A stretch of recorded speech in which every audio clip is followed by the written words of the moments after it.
and welcome to Castanet's Week in Review. I'm Jen Zielinski. Our top story, Premier Christy Clark was in town to make two major announcements. The province will kick in $100,000 to support Skate Canada International, which is to be held in October here in Kelowna at Prospera Place. The second announcement came alongside McDougall Creek in West Kelowna. After years of flooding, residents can finally breathe a sigh of relief as Clark came through on her campaign promise to find a flood protection solution for the creek. $585,000 was contributed by the province, which covered two-thirds of the work on the McDougall Creek flood mitigation project. 9 new cameras installed in Kelowna's downtown core to provide increased security have some residents wondering if their privacy is being violated. The cameras are not being monitored by the city, but can be reviewed at any time. We do have the ability, of course, to go back and review. We only keep the video information that we store for about 30 days and then we delete it. And we use that for a variety of reasons, one being sort of operationally to see how things are running and make adjustments. And the other thing that we use it for, of course, is if there is a crime or some sort of unwanted activity, it allows us to follow up and in some cases maybe even work with the RCMP to hopefully prevent future reoccurrence. The cameras cost between $2,500 and $5,000 to install, which was paid for in part by the provincial government. The city also expects to install 4 more cameras later this year.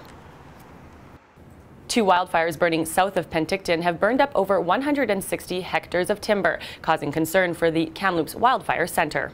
This week, a blaze estimated at 80 hectares in size started northeast of Osoyoos and is believed to be human-caused, while days before, a fire southeast of Karamias and Coston burned approximately 84 hectares. In total, there have been 32 wildfires in the Kamloops Fire District since April 1st. A heart-wrenching story of a West Kelowna woman's right to die with dignity was recently produced by 2 local filmmakers and aired on the Knowledge Network. For 2 years, David McGilvery and Jerry Bacala watched Gloria Taylor go from an able-bodied woman to being confined to a wheelchair due to her debilitating disease, ALS. It wasn't easy to work on this film for the first few months because you're surrounded by, you're working with somebody who is dying and everybody knows it, and there's a lot of conversation about death and dying and the illness itself. So, you know, inevitably you start to question your own mortality. And the film Gloria and Me was narrated by McGilvery, who became extremely close to Taylor over the course of the documentary. It's been 1,200 days and counting for Kelowna resident Bob Purdy. Rain or shine, this dedicated environmental advocate has strapped on his stand-up paddleboard and hit the water since January 1st, 2011, to bring awareness to our deteriorating conditions of our lakes and rivers around the planet. It's been every emotion you can possibly think of. It has been every condition you can possibly think of. The cold record for Paddle for the Planet is -28. I've crawled across ice to get to open water. I've been in blizzards, rain, ice, heat, you name it, we've been in it.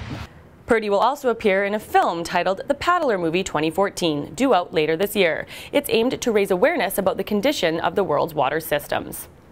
Well, that wraps up Castanet's Week in Review. I'm Jen Zielinski. Thanks for watching. Remember to send your news tips to news@castanet.net and follow us on Twitter at @CastanetNews.